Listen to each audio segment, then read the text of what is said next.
So, welcome to Beauty of Colors podcast, Brett. It's great to have you on the show. Thank you, Cleanne. It's an honor to be invited. You're welcome.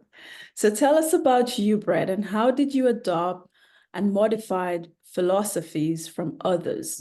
Well, it started really with my childhood. So I was raised in a family. My father was a American football coach, and he coached everywhere from junior high and made it all the way up to the NFL and spent over 20 years in the National Football League as a coach and an executive.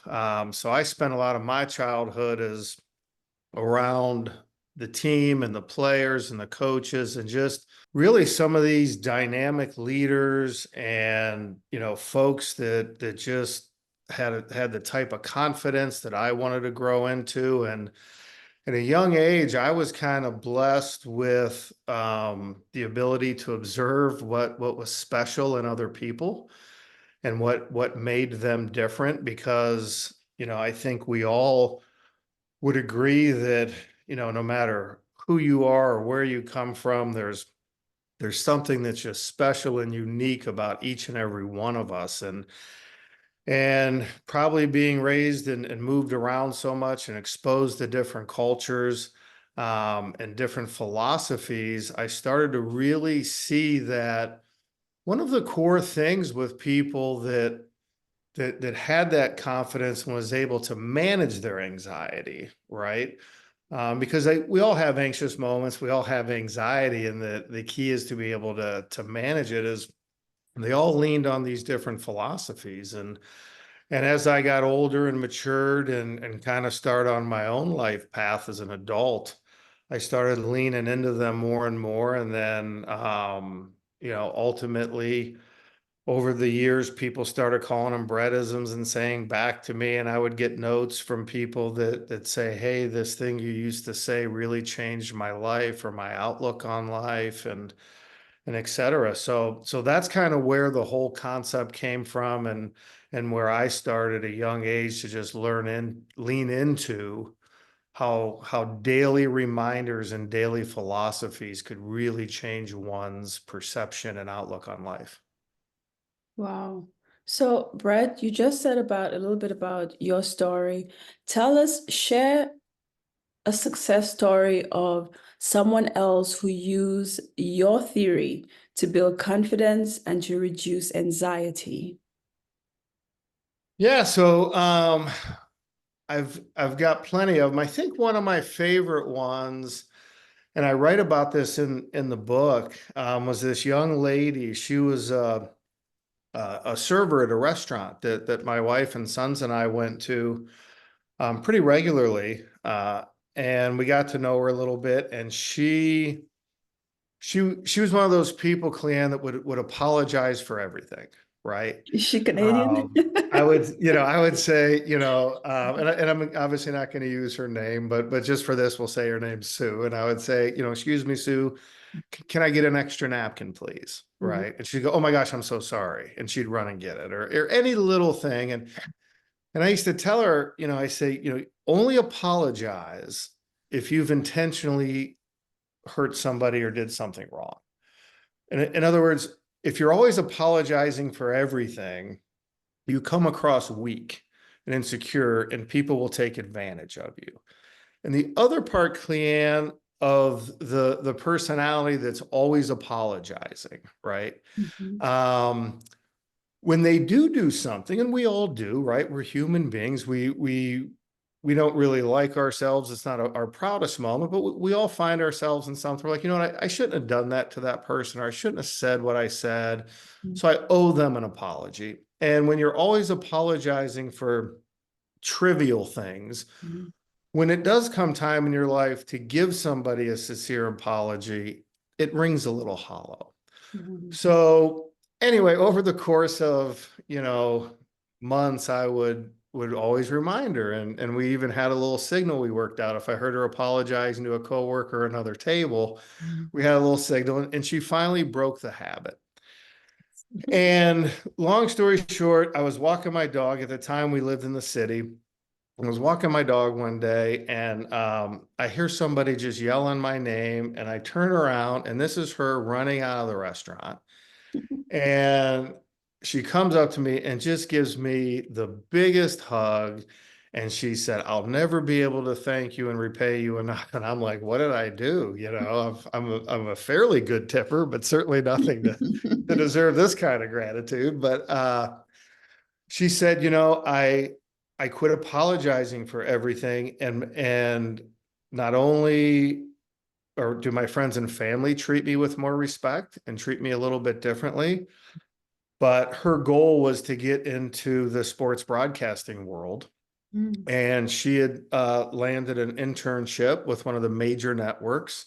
And she attributed that success to her no longer apologizing. And it gave her a renewed confidence and it gave her a renewed ability for people to take her serious and maybe not walk all over her as much as they did because her constant apologies, you know, rang hollow and made her look weak. So that's one of my favorite ones because you know now she's on a trajectory that she probably never thought she'd be on just with just something that simple.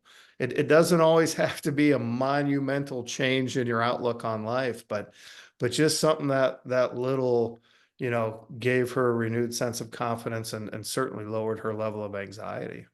wow, that's such a beautiful story.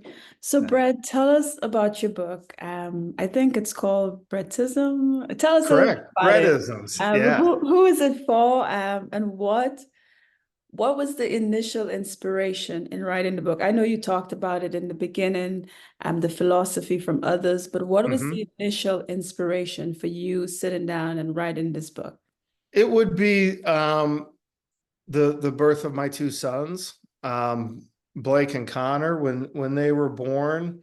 As soon as they could kind of talk and understand and have conversations, there were just little things that I would teach them and you know my philosophies and my wife Kelly and my son started calling them Bre-isms and I thought, you know, I'm gonna put pen to paper here and write these down and start writing a book and at least have something for my kids. Well, Cleanne, like most authors will tell you that, you know, I always have had two or three, you know, books going at once, but never really finished or sat down and finished any of them. And my father was a great writer and he kind of had the same thing. And when he passed away, uh, we were going through his stuff and we found just a lot of unfinished works and unfinished things that we were like, boy, it really would be great if these were published. And I think that was, you know, kind of the motivation that I needed to say, you know what, I'm going to sit down and I'm going to, you know, stay focused and take the next 18 to 24 months to finish Bre-isms and have it published and put it out there. And I think beyond my kids is as I was raising my kids and they got older and I was involved a lot as a youth coach and a mentor and got to know these different families and different kids, I realized not everybody grew up around the people that I did with the level of confidence and the level of leadership and the ability to manage their anxiety. And you know, it was initially started for my kids, but at the end of it, I remember, you know, sharing with my wife, I said, you know, when this thing is published, if I just get one note from a stranger Mhm. that said this book changed my outlook on life and helped me live this life with less anxiety, then it would be worth it. So in the beginning, it was my sons, Blake and Connor, but as I got older, it was, you know, I feel I have a unique message that can help others. Wow. So, Brett, the book it's about philosophies of others, or the book is about, is it like a little memoir? Um, Yeah, so the book is a little bit of everything. So there's okay. some stories in there, some memoirs from my times growing up. It's not I share in the beginning a little bit about how I grew up, but it's important that your listeners know this is not a sports book, right? It's not about football or the NFL. I don't share any of those stories, right? Mhm. And the book is written, it has 30 chapters by design.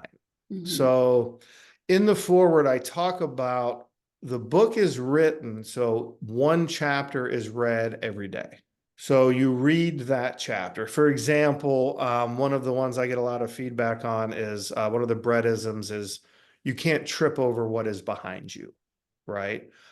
So I talk about forgiving yourself in that chapter, right? And how we all make mistakes and how oftentimes our anxiety is driven by mistakes that we made in the past and we haven't moved on or forgiven ourselves, right? Or we haven't sought out the forgiveness of others if that's necessary in that case, right? Mhm. Um, so that's a chapter that you might read, and then it's designed that you think about that day, right? You marinate on that Bre-ism or that philosophy for that day. Another one, another example, Clam, might be another Bre-isms, hold yourself to at least the same level of accountability that you hold others, right? And Mhm. I talk about that as, for example, Cleanne, if it was your birthday and I'm like, oh, her birthday's coming up, I have to call her, wish her a happy birthday. And all day I think about it, but I never do it, right? I forgive myself because I meant to call you and I meant to wish you a happy birthday. So you know what? I got busy. I had other things going. It's okay. But if you forgot to call me on my birthday, then I'm a little bit more upset. And I'm like, man, Clea never called me. Her and I've been friends for years. And, she could have texted me. And that's just a small example. So that might be something you marinate on all day. Am I holding myself to the same level of accountability that I hold others to? So depending on the day, and then ultimately what happens, and this is the feedback I've gotten from the readers, is once they get through a month, right, the 30 chapters, one a day, and they're familiar with all of them, then depending on that day or what they're going through, then they can go back and say, you know what, I'm going to reread this one today. I think this Bre-ism is going to help me today. So how many pages are in the book? You said 30 chapters. Is it like Yeah, it's about 388 total. It's a fairly thick book. Mhm. In fact, some of my good friends, when I first published it, they're like, "Man, this is a big book like this." The ones that aren't avid readers, and I said it's meant to be. Again, everybody digests it different. It's their book. They can read it how they want, but it was written with my intention that a chapter a day is and over a month's time. Hopefully, if you stay to that as part of your daily routine, right, reading a chapter, then over a month, your outlook on life and your outlook on, um, how you perceive yourself and others starts to evolve into a healthier version of yourself. Oh, so Brett, where can the listeners get in touch with you? Where can they get a copy of your book? And do you have any speaking engagements coming up pretty soon? Do you go to different schools and talk about your books, your book? Do you have any resources on your website so that people can actually go to? I do. So I've got the website is breadisms.com. If they want to get in touch with me, they can get in touch with me at breadisms@gmail.com. The book is available on Amazon, Barnes and Noble. A lot of smaller independent bookstores carry it. I know you have a lot of international listeners, Cleanne. I do know the publisher had sent me a couple of different places in Poland and some other European countries that are carrying the book, which has been really exciting and humbling for me. Um, so yeah, that's how they can get a hold of the book and get a hold of me. As far as any speaking engagements, right now tied in with the book, I do not. I have a full-time career that I work with. I do a lot of speaking with that. Mhm. Um, but as the book was just launched a few months ago and then hit #1 on Amazon, so now everything's kind of starting to snowball. But I have gotten a few folks reach out to check my calendar. So as those speaking engagements get booked, I'll be happy to shoot you a note, and you can let your listeners know, or they can contact me directly at Bre-isms@gmail, or go to the website Bre-isms.com. Okay, sounds good, Brett. So, if you had any last words for the listeners, Brett, what would you tell them about living their best life? What would you say to somebody who's listening right now? I would tell them to lean in and make the decision to change, right? So one of the chapters in the book, one of the Bre-isms is, of course I love myself. If I didn't, I would change. Okay. And that sounds borderline obnoxious and conceited and all those things. And it's really about that oftentimes we think, well, this is just who we are and this is how we're going to live the rest of our life. Okay. And one of the things, Cleanne, that I lean into very hard is this life for all of us as individuals, it's not a dress rehearsal, right? This isn't our first time around and we're just going to try to practice this time. So, if you're going to invest in anything, investing in yourself and your personality and your outlook on life, because as you know, Clan, and you do a great show on, a great job of this on your show, bringing out the positive and encouraging those positive thoughts, because it's just so funny when you kind of train yourself, and I do it through these philosophies, and I hope others do as well. But once you train yourself to lean into these daily philosophies and you change the way you perceive things, right? Mhm. And, I'll steal a quote from the book, right? When you look at a rose bush, focus on the flowers, not the thorns, right? And how many people, are we all around and you show them a rose bush and the first thing is, oh, look at those thorns, right? Well, that's kind of a negative downer personality. And I would encourage folks, if you want to reduce your anxiety and build your confidence, give the book Bre-isms a try and stick to the 30 days daily routine of reading each one and changing your overall philosophy. And it's so funny how when you start looking at the world different and you start treating people with love and positivity, how that boomerangs right back to you. And Clan, I know you're a big believer in that as well. So that's what I'd leave them with. That you know, and I'm talking about myself here as an old dog, right? Old dogs can learn new tricks. I learn something new every day. So this isn't the end of our story, and it's not a dress rehearsal. So each day let's all do our best to lean into positivity and love for ourselves and one another. Wow, nicely said, Brett. Well, Brett, thank you for being on Beauty of Colors podcast. Thank you, Clam. My pleasure.